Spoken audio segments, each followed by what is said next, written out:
اے بچیوں والوں تمہیں مبارک ہو، اے بیٹیوں والوں تمہیں مبارک ہو۔ اپنی بیٹیوں کو کبھی برا نہ سمجھنا۔ نبی پاک علیہ الصلوۃ والسلام فرماتے ہیں جس شخص کے بیٹی ہو وہ اسے زندہ دفن نہ کرے، اسے ذلیل نہ سمجھے، تو اللہ عز و جل اسے جنت میں داخل کر دے گا۔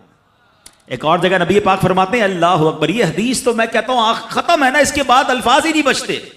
بہت ساری بیٹیوں کی فضیلت کی حدیث ہے، مگر یہ حدیث ادھر جا کے لگتی ہے، دل کو چھو لیتی ہے۔ سنو تو صحیح اس کے الفاظ کیا ہیں۔ اللہ کے نبی فرماتے ہیں بیٹیوں کو برا مت کہو، میں بھی بیٹیوں والا ہوں۔ ہائے ہائے، ختم ہو گئی نا بات ہے۔ اللہ کے نبی نے صلی اللہ تعالی وسلم نے اپنی نسبت بیٹیوں کی طرف فرمایا میں بھی بیٹیوں والا ہوں۔ بے شک بیٹیاں تو بہت محبت کرنے والیاں، غم گسار اور بہت زیادہ مہربان ہوتی ہیں۔ سنو بیٹیوں والوں اور بہنوں والوں، اللہ کے حبیب کیا فرماتے ہیں صلی اللہ تعالی علیہ وسلم، میرے نبی کا فرمان ہے کہ جس کی 3 بیٹیاں یا بہنوں کی اس طرح پرورش کرے، ان کو ادب سکھائے، ان سے مہربانی کا برتاؤ کرے، یہاں تک کہ اللہ عز و جل اسے بے نیاز کر دے، یعنی ان کا نکاح ہو جائے، تو اللہ تعالیٰ اس کے لیے جنت واجب فرما دیتا ہے۔ یہ ارشاد سن کر ایک صحابی کھڑے ہو گئے۔ صحابہ کے سوال بھی بڑے کمال کے ہوتے ہیں۔ یقین کرو ہمارے بہت سارے کام سیدھے جو ہے نا، ہمارے لیے بہت ساری آسانیاں صحابہ کے سوالات نے کر دی۔ اب ہو سکتا ہے یہاں میرا کوئی بھائی ایسا بیٹھا ہو جس کی 3 بیٹیاں نہ ہوں، وہ کہتا ہے میری تو 2 ہیں۔ صحابی نے سوال کیا حضور اگر کسی کی 2 ہوں تو اللہ، اور 2 لڑکیوں کی پرورش کرے تو ارشاد فرمایا اس کے لیے بھی یہی اجر و ثواب ہے۔ راوی فرماتے ہیں یہاں تک کہ اگر ایک بیٹی کا بھی لوگ ذکر کرتے تو نبی پاک اس کے بارے میں یہی فرماتے۔ مگر ایک روایت اور بھی موجود ہے کہ ایک صحابی نے کھڑے ہو کر کہا حضور اگر کسی کی 1 بیٹی ہو، اللہ کے نبی نے فرمایا 1 بیٹی ہو تو بھی جنت واجب ہو جاتی ہے۔ بیٹیوں پر شکایت، بیٹیوں پر منہ چڑھاتے ہو، بیٹیوں پر لڑائی کرتے ہو، اللہ اکبر، یہ تو جنت میں جانے کا ٹکٹ ہے۔ تو اپنی بیٹیوں سے پیار کریں۔ اور باپ جتنے بیٹھے نا، مجھے پتا ہے وہ میری بات کی تائید کریں گے، شاید پیدائش پہ منہ چڑھایا ہوگا کسی نے، لیکن آج بھی باپ سے زیادہ کلوز بیٹی ہی ہوتی ہے۔ پیار وہ باپ سے بیٹی ہی کرتی ہے، گھر جاؤ تو بیٹی باپ کا انتظار زیادہ کرتی ہے۔ اور اسلام عورتوں کے حقوق کی شاندار انداز سے بیان کرتا ہے۔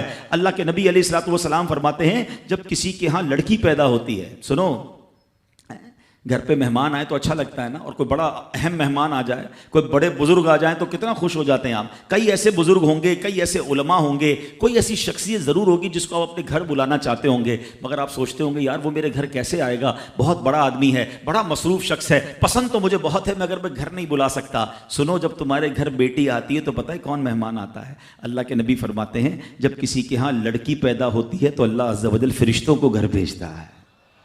ہاں، آپ کے گھر فرشتے آتے ہیں اور کیا کہتے ہیں؟ فرشتے آ کر کہتے ہیں اے گھر والوں تم پر سلامتی ہو۔ پھر فرشتے اس بچی کو اپنے پروں کے سائے میں لیتے ہیں، اس کے سر پر ہاتھ پھیرتے ہوئے کہتے ہیں یہ کمزور سی جان ہے جو ایک کمزور جان سے پیدا ہوئی ہے، جو شخص اس کمزور جان کی پرورش کی ذمہ داری لے گا تو قیامت تک مدد خدا اس کے شامل حال رہے گی۔ تو اب کبھی بھی بیٹیوں پر زیادتی نہیں ہونے دینی۔ ہاں، بیٹیوں کی دعائیں لو، بیٹیوں کی خدمت کرو۔ اور میں نے خود دیکھا ہے، آپ نے بھی دیکھا ہوگا، میں نے دیکھا ہے، بلکہ میں نے ایک طرح سے انٹرویو لیا ہے ایک رشتہ دار کا کہ یار آپ کی 4 بیٹیاں ہیں، 3 بیٹیاں ہیں، کہتا ہے یار جب سے بیٹیاں آئی ہیں پتہ نہیں رزق کدھر سے آ رہا ہے۔ بیٹیاں تو کیا آئی ہیں، اللہ نے رحمت کے دروازے کھول دیے ہیں، کیونکہ اس نے منہ نہیں چڑھایا۔ کچھ ہوں گے ایسے بیٹیوں والے جن کا ہاتھ تنگ ہوگا، تو غور کرو جب بیٹی ہوئی تھی تو شکر کیا تھا یا شکوہ کیا تھا؟ اللہ نے تو بھیجی تھی رحمت تمہارے گھر پہ، تم نے اس وقت بھی اللہ کو ناراض کیا، بیوی کو گالیاں دی، ہنگامہ کیا، اب کہتے ہو رحمت نہیں آ رہی۔ تم نے تو کتنی ناشکری کر لی۔ اگر تم سجدہ شکر ادا کرتے، اللہ کی بارگاہ میں رضا راضی رہتے، اللہ بیٹیاں تو دیتا مگر تم پر رحمت کے اور دروازے بھی کھول دیتا۔ اور ہم نے دیکھا ہے لوگوں کے رزق کو بڑھتے ہوئے۔ تو کبھی بیٹی کی پیدائش پر آپ نے منہ نہیں چڑھانا ہے، ہاں، نہ اپنی زوجہ کو تانے دینے ہیں، اور بیٹیوں کا خیال رکھیں، بہنوں کا خیال رکھیں۔